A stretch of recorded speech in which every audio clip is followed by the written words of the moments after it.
Magandang hapon sa inyo lahat. Narito ang ating weather update.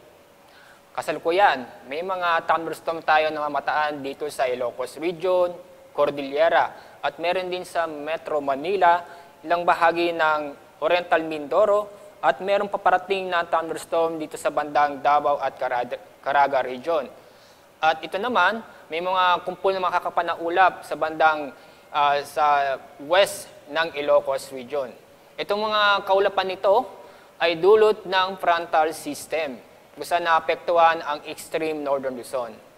Para sa araw nito, ang Ilocos Region, Cordillera at Cagayan Valley ay makakaranas ng maulap na kalangitan na may mga light to moderate rains at thunderstorm. Samantala, ang nalabing bahagi ng bansa kasama ang Metro Manila ay makakaranas ng bahagyang maulap hanggang sa maulap na kalangitan na may mga pag-ulan o thunderstorm. Yung habagat naman ay hindi po nakakapekto sa ating bansa at yung habagat ay umaabot lamang dito sa bandang labas sa may west ng ating bansa.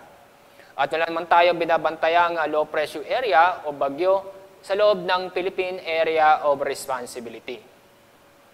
Sa susunod ng 3 araw sa Metro Manila, inaasahan po natin na maganda panahon, lalo po sa umaga na mainit, pero inaasahan pa rin natin mga pag-ulan or thunderstorm.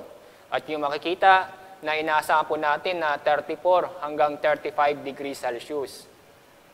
Sa Baguio City, inaasahan pa rin natin na maganda panahon maliban sa mga pag-ulan or thunderstorm. Dahil sa paghina ng frontal system, kaya inaasahan natin itong Baguio City ay makakaranas na medyo mainit na panahon. At ang agwat ng temperatura sa Baguio City mula 17 o 16 at aabot hanggang 25 degrees Celsius. Sa Metro Cebu, nasa natin na maganda pa rin panahon maliban sa mga pag-ulan. At yung makikita, nasa 26 hanggang 32 degrees Celsius. At sa Metro Davao, ay asahan pa rin natin maganda panahon maliban sa mga pag-ulan o thunderstorm. At ang agwat ng temperatura, yung makikita, hindi kasing init sa Metro Manila, aabot sa 33 o 32 degrees Celsius.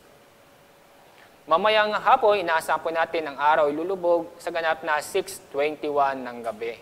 At bukas ng umaga, inaasahan po natin ang araw sisikat sa ganap na 5:26 ng umaga.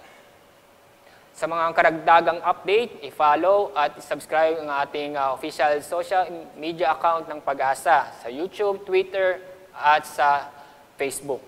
At bisitahin laging ang Pag-asa website, www.pagasa.usd.gov.ph.